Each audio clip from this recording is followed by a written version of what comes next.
200 ಜನ ಸಾಮಂತರಿದ್ರಲ್ಲ ಸರ್, ಯಾವತ್ತೂ ದಂಗೆ ಎದುರಿಸ್ಲಿಲ್ವಾ ಕೃಷ್ಣದೇವರಾಯ ಅಥವಾ ವಿಜಯನಗರ ಸಾಮ್ರಾಜ್ಯ? ಒಬ್ಬನೇ ಒಬ್ಬ ಎದ್ದವನು, ಅವನು ನಮ್ಮ ಉಮ್ಮತ್ತೂರಿನ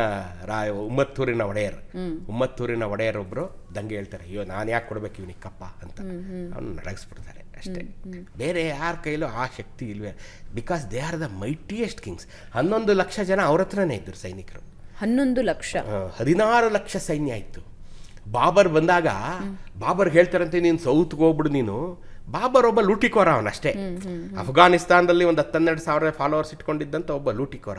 ಅವನನ್ನು ಈ ರಾಣಾ ಸಂಘ ಈ ಇಬ್ರಾಹಿಂ ಲೋದಿನ್ ಸೋಲ್ಸಕ್ಕೆ ಕರ್ಕೊಂಬರ್ತಾನೆ ಅವನು ಅಫ್ಘಾನಿಸ್ತಾನಿಂದ. ಬಾರೇ ನೀನು ಇಬ್ರಾಹಿಂ ಲೋದಿನ್ ಇಬ್ಬರು ಸೇರ್ಕೊಂಡು ಸೋಲ್ಸೋಣ ಅಂತ. ಇವನು ಇಬ್ರಾಹಿಂ ಲೋದಿನೂ ಸೋಲ್ಸ್ಬಿಟ್ಟು ರಾಣಾ ಸಂಘ ಸೈಡ್ಗೆ ಇಟ್ಬಿಟ್ಟು ಮೊಘಲ್ ಸಾಮ್ರಾಜ್ಯ ಸ್ಥಾಪನೆ ಮಾಡ. ಅವನಿಗೆ ಹೇಳ್ತಾರೆ, ನೀನು ಸೌತ್ಗೆ ಹೋಗ್ಬಿಡು, ಇಲ್ಲಿ ಏನಿಲ್ಲಪ್ಪ, ಸೌತಲ್ಲಿರೋ ನೀನು ದುಡ್ಡು ನೋಡಿಬಿಟ್ರೆ ನೀನು ಬೆರಗಾಗಿ ಹೋಗ್ಬಿಡ್ತೀಯ, ಅಂಥ ದೊಡ್ಡ ಇದು ಅಂತಂದಾಗ ಅಲ್ಲಿ ನಮ್ಮ ಅಪ್ಪ ಕೂತಿದ್ದಾನೆ ಕೃಷ್ಣದೇವರಾಯ, ನಾನು ಹೋದ್ರೆ ತೀಡ್ಬಿಡ್ತಾನೆ, ನಾನು ವಾಪಸ್ಸೇ ಬರಲ್ಲ, ಇದು ಒನ್ ವೇ ಟ್ರಾಫಿಕ್, ನಾನು ಹೋಗಲ್ಲ ಅಂತಾನೆ. ಅದು ಕೃಷ್ಣದೇವರಾಯ. ಯಾರನ್ನ ನಾವು ಮೊಘಲ್ ಸಾಮ್ರಾಜ್ಯದ ಸ್ಥಾಪಕ ಅಂತ ಹೊಗಳ್ತೀವಲ್ಲ, ಅವನು ಕೃಷ್ಣದೇವರಾಯನ ಕಂಡ್ರೆ ಗಡಗಡನೆ ನಡುಗ್ತಾ ಇದ್ದ. ಅದು ಕೃಷ್ಣದೇವರಾಯ. ಅರ್ಥ ಮಾಡ್ಕೊಳ್ರಿ. 16 ಲಕ್ಷ ಸೈನ್ಯ ಇವನ ಹತ್ರ. 16 ಲಕ್ಷ ಅನ್ಇಮ್ಯಾಜಿನಬಲ್. ಆಗಿನ ಕಾಲಕ್ಕೆ 16 ಲಕ್ಷ ಸೈನ್ಯದ ಒಡೆಯ ಅಂದರೆ ನರಪತಿಗಳು ಅಂತ ಕರೀತಾರೆ ಇವ್ರನ್ನ. ವಿಜಯನಗರದವ್ರನ್ನ ನರಪತಿಗಳು. ನರಪತಿ ಅಂದರೆ ನರ ಅಂದ್ರೇನು? ಮನುಷ್ಯ. ಈ ಭೂಮಂಡಲದ ಮೇಲಿನ ಮನುಷ್ಯನಿಗೆಲ್ಲ ಅವನ ಪತಿ. ನಾವು ಹೇಗೆ ರಾಷ್ಟ್ರಪತಿ ಅಂತೀವಲ್ಲ, ಹಾಗೆ ನರಪತಿ ಅಂತ ಕರಿತೀವಿ ಇವ್ರನ್ನ ನಾವು. ಸೇನೆ ಹೆಂಗಿತ್ತು ಸರ್? ಇವ್ರ 16 ಲಕ್ಷ ಸೇನೆ, ಅದನ್ನ ಮೇಂಟೆನೆನ್ಸು ಹೆಂಗಿತ್ತು? ಭಾಳ ಅದ್ಭುತವಾಗಿ ಇವ್ರ ಹತ್ರ ಅಶ್ವದಳ, ಗಜಪಡೆ, ಫಿರಂಗಿ ಪಡೆ, ಕಾಲ್ದಳ, ಈ ಥರ ಎಲ್ಲ ಬೇರೆ ಬೇರೆ ಆಗಿರ್ತಿತ್ತು. ಇವರು ಯಾವಾಗಲೂ ಇವ್ರಿಗೆ ಬಹುಮನೀಸ್ ಮೇಲೆ, ಬಹುಮನಿಗಳು ಮತ್ತು ಶಾಹಿ ಸುಲ್ತಾನರ ಮೇಲೆ ಯುದ್ಧ ಆದಾಗ ಒಂದೊಂದ್ಸಲಿ ಸೋಲು ಗೆಲುವು ಇದ್ದೇ ಇರ್ತಿತ್ತು.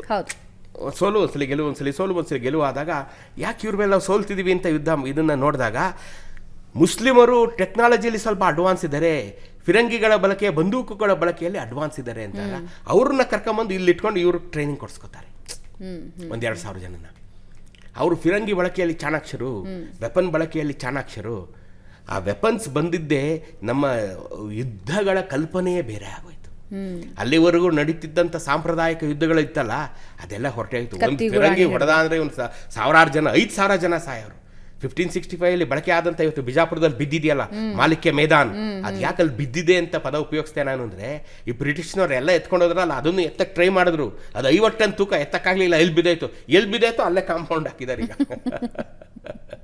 ಆ ಮಾಲಿಕ್ಯ ಮೈದಾನನ್ನು ಈ ಯುದ್ಧಕ್ಕಾಗಿ ಅಹಮದ್ನಗರದವರು ತಗೊಂಬಂದರು, ಕುತುಬ್ ಶಾಹಿಗಳು ತಗೊಂಬಂದ್ರು. ಇದನ್ನು ತಗೊಂಬಂದು ಇದರಲ್ಲಿ ಬಳಕೆ ಮಾಡಿದ್ರು. ಒಂದು ಸರಿ ಆ ಫಿರಂಗಿಯ ಹೊಡೆತಕ್ಕೆ 5,000 ಜನ ಸಾಯೋರು. ಅವನು ರೂಮಿ ಖಾನ್ ಅನ್ನೋನು ಅದನ್ನು ಆಪ್ರೇಟ್ ಮಾಡಿದಂಥವನು. ಆ ರೂಮಿ ಖಾನು ಆ ಫಿರಂಗಿಯ ಬದಲಿಗೆ ತಾಮ್ರದ ನಾಣ್ಯಗಳನ್ನು ತುಂಬಿಸಿ ಅದನ್ನು ಉಡಾಯಿಸ್ತಾ ಇದ್ದ. ಆ ಫೋರ್ಸ್ಗೆ ಆ ನಾಣ್ಯಗಳು ತಲೆಯನ್ನು ಛಿದ್ರ ಮಾಡಿಬಿಡವು. ಆನೆಗಳ, ಕುದುರೆಗಳ ಒಳಗೆ ಹೋಗಿ ಸೇರ್ಕೊಂಬಿಡೋದು. ನೀವು ಇಮ್ಯಾಜಿನ್ ಮಾಡಮ್ಮ, 1000 ನಾಣ್ಯಗಳು ಒಂದೇ ಸಲ ಪ್ರವೇಶ ಮಾಡಿಬಿಟ್ರೆ ಚುಚ್ಕೊಂಡು ಹೋಗ್ಬಿಡೋದು. ಅದರಿಂದ ಯುದ್ಧವನ್ನು ಗೆದ್ದರು ಅವರು. ಸೊ ಹಾಗಾಗಿ ಈ ಯುದ್ಧ ಅನ್ನೋದು ಆ ರೀತಿಯಾಗಿರ್ತಾ ಇತ್ತು. ಯುದ್ಧಗಳಲ್ಲಿ ಬಹಳ ಇಂಪಾರ್ಟೆಂಟು, ಯುದ್ಧಗಳಲ್ಲಿ ಬಹುತೇಕ ಸೈನಿಕರು ಬೆತ್ತಲಾಗಿರ್ತಾ ಇದ್ರು, ಮೈಗೆ ಎಣ್ಣೆ ಸವರ್ಕೊಂಡ್ಬಿಡ್ತಾ ಇದ್ರು. ಯಾಕೆ? ಸಿಗದೇ ಇರಲಿ ಯಾರ ಕೈಗೆ. ಮಿನಿಮಮ್ ಬಟ್ಟೆ ಇರ್ತಾ ಇತ್ತು, ಒಂದು ಕೌಪಿನ ಇಲ್ಲ ಅಂದ್ರೆ ಅದು ಇಲ್ಲ, ವೆರಿ ಲೆಸ್ಸು. ಇಲ್ಲೆಲ್ಲ ಕಟ್ಕೊಂಡಿರೋರು, ಕತ್ತಿಗಿತ್ತಿ ಅದೆಲ್ಲ ಕಟ್ಕೊಂಡಿರೋರು ಯುದ್ಧ ಮಾಡೋರು. ಅವ್ರ ಬಟ್ಟೆಗಳೇ, ಅವ್ರ ಶಸ್ತ್ರಾಸ್ತ್ರಗಳೇ ಅವಳು ಮುಳುವಾಗಬಾರ್ದು ಅನ್ನೋಂಥ ಕಾಲ್ದಳದವ್ರು ಆ ಥರ. ಯಾಕೆಂದರೆ ಅವರೇ ಫ್ರಂಟ್ ಲೈನಲ್ಲಿ ಇರ್ತಾ ಇದ್ದವರು. ನೀವು ಚೆಸ್ ನೋಡಿದಿರಲ್ಲ, ಮೊದಲು ಕಾಲ್ದಳ ಅಷ್ಟೇ, ಕಾಲ್ದಳವೇ. ಸಾಮಾನ್ಯವಾಗಿ ಯುದ್ಧ ನಡೆದ್ರೆ ಈ ರಾಜರು ಯಾರು ಯುದ್ಧದಲ್ಲಿ ಭಾಗವಹಿಸ್ತಾ ಇರಲಿಲ್ಲ, ಇವರೆಲ್ಲ ಡೇರೆಯಲ್ಲಿ ಕೂತ್ಕೊಂಡಿರೋರು. ಎಂತ್ ಮೂಮೆಂಟಿಗೆ ಬಂದಾಗಷ್ಟೇ ಇವರು ಎಂಟ್ರಾಗ್ತಾ ಇದ್ದಿದ್ದು ಸೀನು. ಸೊ ಅಂಥದ್ರಲ್ಲಿ 1565 ರಾಮರಾಯರು ತಾವು 96ನೇ ವಯಸ್ಸಲ್ಲಿ ಯುದ್ಧ ಭೂಮಿಗಟ್ಟೋಗಿ ಸಿಕ್ಕಾಕೊಂಡು ಸತ್ತೋಗ್ಬಿಡ್ತಾರೆ. ಅತಿಯಾಗಿ ನಂಬಿದ್ರ ರಾಮರಾಯರು? ಅತಿಯಾಗಿ ನಂಬಿದ್ರು ಅಂದರೆ ಇವರು ಅತಿಯಾಗಿ ತಮ್ಮನ್ನು ತಾವೇ ನಂಬಿದ್ರು ಅನ್ನೋದೊಂದು. ಯಾಕೆಂದರೆ ನಾನು ಹೇಳಿದ್ನಲ್ಲ, 1509ರಿಂದ 1565 ನಿನ್ನ ಅಣತಿಯಂತೆ ಇಡೀ ದಕ್ಷಿಣ ಭಾರತ ನಡೀತಾ ಇದೆ ಅಂದಾಗ ನಿನ್ನಲ್ಲಿ ಸಹಜವಾಗಿ ಒಂದು ಅಹಂ ಬಂದ್ಬಿಟ್ಟಿರುತ್ತೆ. ಅವ್ರ ತಾಯಿ, ಇವ್ರಿಗೆ 96 ವಯಸ್ಸು, ಇವ್ರ ತಾಯಿ ಇನ್ನೂ ಬದುಕಿರ್ತಾರೆ, 100 ಚಿಲ್ಲರೆ ವಯಸ್ಸು, 100-120 ವಯಸ್ಸು. ಇವ್ರು ಹೋಗಿ ಅವ್ರ ಕಾಲಿಗೆ ನಮಸ್ಕಾರ ಮಾಡಿ ಯುದ್ಧಕ್ಕೆ ಬರ್ತೀನಿ ಅಂತ. ಬೇಕೇನ ನಿನಗೆ? 96 ಆಗಿದೆ, ಸುಮ್ಮನೆ ಕೂತ್ಕೋ. ಅವ್ರಿಗೆ ದುಡ್ಡು ಬಿಸಾಕು, ಸುಮ್ಮನೆ ಇರ್ತಾರೆ, ನಿನಗೇನು ದುಡ್ಡು ಕಡಿಮೆ ಅಂತ. ಅಫ್ಕೋರ್ಸ್ ಇವ್ರಿಗೇನು ದುಡ್ಡು ಕಡಿಮೆ ಅಲ್ವಾ?